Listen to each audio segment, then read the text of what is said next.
নমস্কার বন্ধুরা, অনুভার রান্নাঘরে আরও একটি নতুন পর্বে সবাইকে স্বাগত জানাচ্ছি। হাজির হয়ে গেলাম আরও একটা নতুন রেসিপি নিয়ে। বন্ধুরা, আজকে আমি আপনাদের দুর্দান্ত স্বাদের একটা রেসিপি তৈরি করে দেখাবো। আর এই রেসিপিটি তৈরি করতে জানেন তো, আপনাদের না জ্বালাতে হবে কোনো রকমের কোনো গ্যাস, আর না পোহাতে হবে কোনো ঝামেলা। মাত্র 5 মিনিটের ভিতরেই কিন্তু এই রেসিপিটি তৈরি হয়ে যায়। আর সেই জন্য দেখুন বন্ধুরা, একটা কাপ মেপে আমি এখানে নিয়ে নিয়েছি 1 কাপ চিড়ে।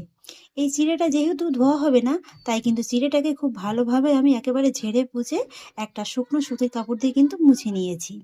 আর এখানে আমি একটা কাপ মেপে নিয়েছি, আপনারা কিন্তু আপনাদের সুবিধা অনুযায়ী যে কোনো বাটি মেপেও নিতে পারেন। এবার আমি এই চিড়েটাকে একটা ছোট মিক্সার জারের ভিতরে ঢেলে নেব। এখানে আমি দোকানের কেনা লুজ চিড়েটা ব্যবহার করেছি, আপনারা চাইলে কিন্তু প্যাকেটের চিড়েটাও ব্যবহার করতে পারেন। পুরো চিড়েটাকে আমি মিক্সার জারের ভিতরে ঢেলে নিয়েছি। আর এবার আমি চিড়ের ভিতরে অ্যাড করব 3টির মতো ছোটো এলাচ আর 4-5টির মতো কালো গোলমরিচ। আর এবার মিক্সির ঢাকাটা লাগিয়ে এই চিড়েটাকে কিন্তু আমি একটু ভালোভাবে গুঁড়ো করে নেব। তবে খুব বেশি যে মিহি গুঁড়ো করতে হবে সেটা কিন্তু নয়, হালকা একটু দানা দানা থাকলে কিন্তু কোনো অসুবিধা নেই। চিড়েটাকে দেখুন বন্ধুরা, আমি কিন্তু খুব সুন্দর করে গুঁড়ো করে নিয়েছি। আর এটা গুঁড়ো করে নেওয়ার পর কিন্তু এরকম একটু সুজির মতো হবে দানাদার। এই যে দেখুন, খুব বেশি যে একেবারে মিহি গুঁড়ো হবে সেটা কিন্তু নয়। আর এবার আমি এই চিড়ের গুঁড়োটাকে বড় একটা মিক্সিং বোলের ভিতরে ঢেলে নেব। আর হ্যাঁ বন্ধুরা, আপনাদের তো বলাই হয়নি যে আজকের রেসিপিটির নাম কি। বন্ধুরা, আজকের রেসিপিটির নাম হচ্ছে চূড়া ঘষা।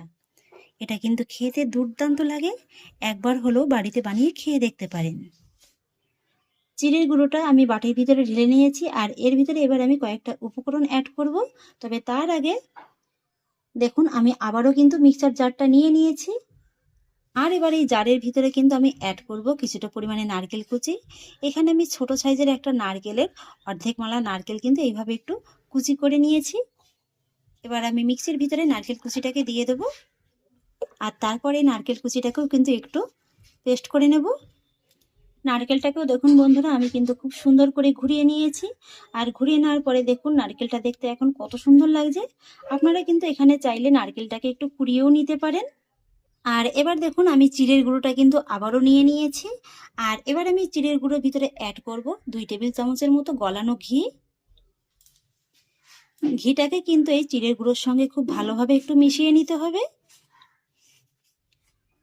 ঘিটাকে দেখুন বন্ধুরা, আমি কিন্তু খুব ভালোভাবে মিশিয়ে নিয়েছি। আর এবার আমি এই চিড়ের ভিতরে অ্যাড করব গুঁড়ো করা চিনি। এখানে আমি 2 টেবিল চামচের মতো চিনি একটু শিলনোড়াতে গুঁড়ো করে নিয়েছি, সেটা দিয়ে দিচ্ছি। আর এখানে আমি চিনিটা ব্যবহার করছি, আপনারা চাইলে কিন্তু আখের গুঁড়ো একটু গ্রেট করে দিতে পারেন। আর তারপরে অ্যাড করব আমি যে নারকেলটাকে পেস্ট করে রেখেছিলাম সেই নারকেলটা। এবার নারকেল আর চিনি গুঁড়োটাকেও কিন্তু আবারও চিড়ের গুঁড়োর সঙ্গে খুব ভালোভাবে মিশিয়ে নিতে হবে। দেখুন বন্ধুরা, চিনির গুঁড়ো আর নারকেল কোড়াটাকে কিন্তু আমি চিড়ের গুঁড়োর সঙ্গে খুব ভালোভাবে মেখে নিয়েছি। আর এইভাবে মাখতে মাখতে আপনারা দেখতে পাবেন যে এই চিড়েটা কিন্তু আগের তুলনায় বেশ অনেকটা ভিজে ভিজে গেছে, এবং কিন্তু অনেকটা বেশ ফুলে ফুলেও গেছে। এই যে দেখুন, অনেকটাই কিন্তু একটা ভেজা ভেজা ভাব চলে এসছে। এই যে দেখুন। আর এবার কিন্তু এই চিড়ে গুঁড়োর ভিতরে আরও কয়েকটি উপকরণ অ্যাড করতে হবে। আর সেই জন্য শুরুতেই দিয়ে দিচ্ছি এই চিড়ের ভিতরে একটুখানি রক সল্ট অর্থাৎ সন্দুক লবণ। তারপরে দিয়ে দিচ্ছি 1 মুঠোর মতো বেদানা। এবার দিয়ে দিচ্ছি 1 টেবিল চামচের মতো বোঁদে। আর তারপরে দিয়ে দিচ্ছি 1 মুঠোর মতো ঝুরি ভাজা।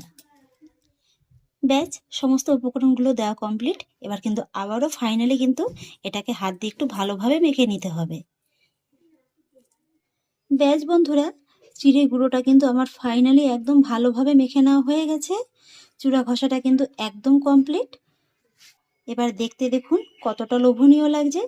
আর আপনারা দেখতেই পেলেন কত অল্প উপকরণে আর কত কম সময়ের ভিতরে এই রেসিপিটি তৈরি করা হলো।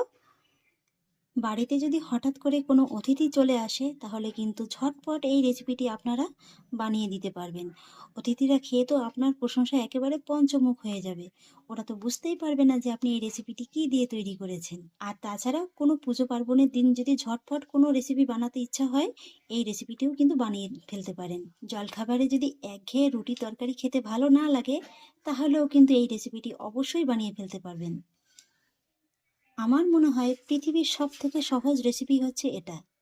এটা যেমন স্বাস্থ্যকর, আর তাছাড়া এই রেসিপিটা খেলে কিন্তু পেটটাও অনেকক্ষণ ভরা থাকবে। আর এই রেসিপিটি কিন্তু আপনারা বাচ্চাদের স্কুলে টিফিন বক্সেও ভরে দিতে পারেন, ওরা কিন্তু খুবই ভালোবেসে খেয়ে নেবে। কথা দিচ্ছি বন্ধুরা, এমন রেসিপি যদি একবার বাড়িতে বানিয়ে খান, বারবারই কিন্তু খেতে মন চাইবে।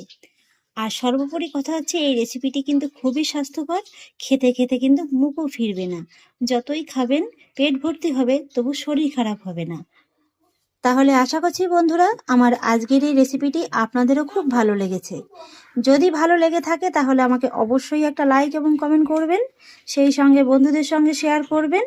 আর প্লিজ বন্ধুরা, যদি আমার পরিবারের নতুন সদস্য হয়ে থাকেন তাহলে একটা সাবস্ক্রাইব করে পাশে থাকা বেল আইকনটি প্রেস করে দেবেন। ফিরে আসি এরকমই পরের অন্য কোনো নতুন রেসিপি নিয়ে। সবাই ভালো থাকুন, সুস্থ থাকুন, ধন্যবাদ।